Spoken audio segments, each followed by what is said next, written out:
So the Polaris, I'll tell you, it's generating some serious buzz. It's designed, as like a multi-crew vessel, kind of militaristic, I guess, mobile base. And this, you can tell this right away when you look at how it's laid out. One thing that people are talking about a lot are those two lifts, the ones that connect the hangar to the cargo bay. So picture this, right? You're piloting your Vulture, maybe it's a little banged up, you land in the Polaris hangar, and boom, a crew can bring up repair supplies or more ammo using those lifts. I mean, it really embodies that whole mobile base idea. It shows the level of depth that CIG, Cloud Imperium Games, is really going for. And another thing that's got people excited is how easy it is to get around, using the main elevator.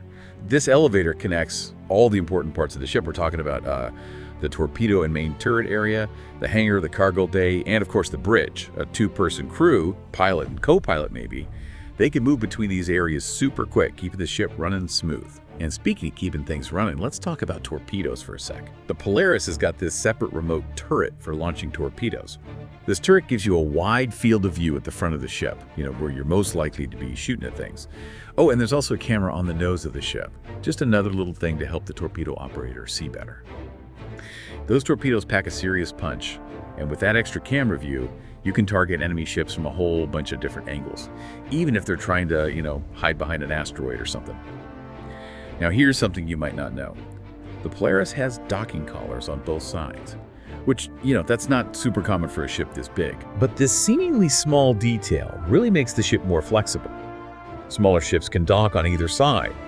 But all this talk about fighters and torpedoes, it brings up a question. How many fighters can you actually fit into this thing? Well, from what we've seen, one player somehow managed to squeeze 12 Furies into the hangar. And some people think you could even fit more fighters in the cargo hold. So that raises some interesting questions. Could the Polaris act like a mini carrier, launching swarms of fighters in battle? Will we start seeing organized play around this idea with teams building their own, like fighter wings? I mean, the potential is definitely there. We'll just have to wait and see. Now, not everything about the Polaris has people completely thrilled. One concern that keeps popping up is how vulnerable it seems to be to ramming attacks. There's footage out there of a small, fast ship, Razor, I think it was, completely destroying a Polaris by slamming into it at high speed. So this raises some concerns. Will we see more kamikaze tactics? Will CIG have to redesign things to make larger ships tougher? Is ramming going to become such a big problem that it messes up the balance of the game? These are some pretty important questions, and they don't have easy answers. Another thing that has people talking is the lack of auto-gimbaled weapons on the main turret. The Polaris, well, it's not exactly known for its speed or agility, especially in combat. A lot of players feel that having auto-gimbaled weapons on that turret would make the gunner's job a lot more fun and, more effective too. Right now, it might be tough to find someone who actually wants to be the gunner, especially if they're going to have a hard time hitting anything. This kind of goes to show how tricky it can be to balance, realism with gameplay that's actually enjoyable. Okay, let's move on to the inside of the Polaris. The opinions are, well, you know how it is with any new ship. Some people love it, some people think it's a bit bland. A lot of people really appreciate the layout and all the little details, things like the dual cargo elevators, or, even the working mirrors in the crew quarters. But some people feel like it doesn't really have that, lived-in feel.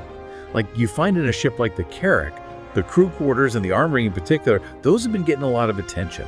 So, will players have to spend a ton of time customizing the interior to really make it feel like theirs? Or will that military style kind of naturally lead to a more minimalist look? It really makes you think, what does lived in even mean for a spaceship? Is it about clutter, maybe like personal stuff scattered around? Or is it more about how things work, how the design reflects what the crew does every day? Could be both, right? But with the Polaris, with that military background, you'd kind of expect a more practical interior, one that's more about function than like fancy decoration. But that doesn't mean people won't personalize it. I'm sure some players are going to get creative, turn that sterile military ship into something that feels like home. Now, the discussion goes beyond, just the physical parts of the ship. When you dig into those forum threads, there's this constant question, what's the Polaris's role going to be? And will it be balanced, in the whole StarCitizen universe? Some players are worried because the ship doesn't seem to have many backup systems, which, you kind of expect that in a combat ship this big. And some people think that size 3 remote turret is a bit weak. They're saying it's underpowered, especially for a ship that's supposed to go up against capital ships. And then there's the hydrogen fuel consumption. That's been a hot topic for sure. Lots of speculation and debate going on about that. And on top of all that, it seems like repair and hull damage is going to be really expensive. Maybe a lot of this stuff is just temporary, like placeholders of the CIG will change as they keep working on the ship. That's just speculation, of course, but something to keep in mind as we see how the Polaris develops. I mean, StarCitizen's always changing, right? Ships are always getting tweaked and adjusted based on player feedback and how the game evolves. Another interesting point that's come up in the community discussions is the lack of an executive officer's quarters.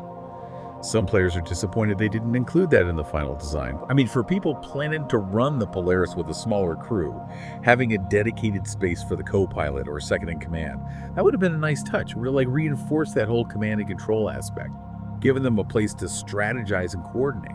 But maybe leaving it out was intentional, a deliberate choice to encourage a more collaborative command structure. Without a separate exos quarters, the command crew might be more likely to interact and communicate more freely, which could foster a sense of shared responsibility, more teamwork.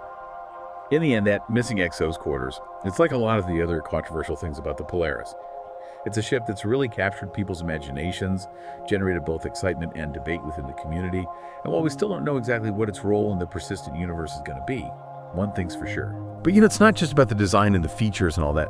The Polaris, it makes you think about some bigger questions, like about how StarCitizen itself is changing. All these discussions about, maybe being a mini carrier kind of shows that players are looking for more dynamic gameplay, more strategic options. They want to try new tactics, new fleet formations, push the limits of what's possible. And the Polaris, with all those fighters it can hold, they could really change things up. It could start a whole new era of coordinated attacks and defense maneuvers. Just imagine a whole squadron of Polaris cruisers, each one a mobile base for a wing of fighters, going head-to-head with some massive capital ship. Or, picture this, a lone Polaris hidden in the shadows of an asteroid field.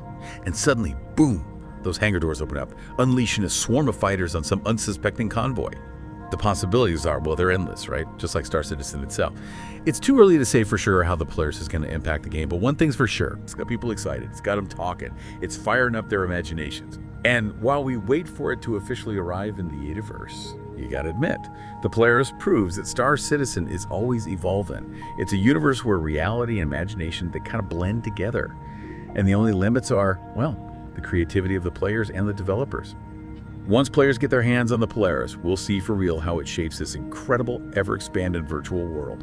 So keep your eyes on the sky, folks. Get ready for a new era in StarCitizen.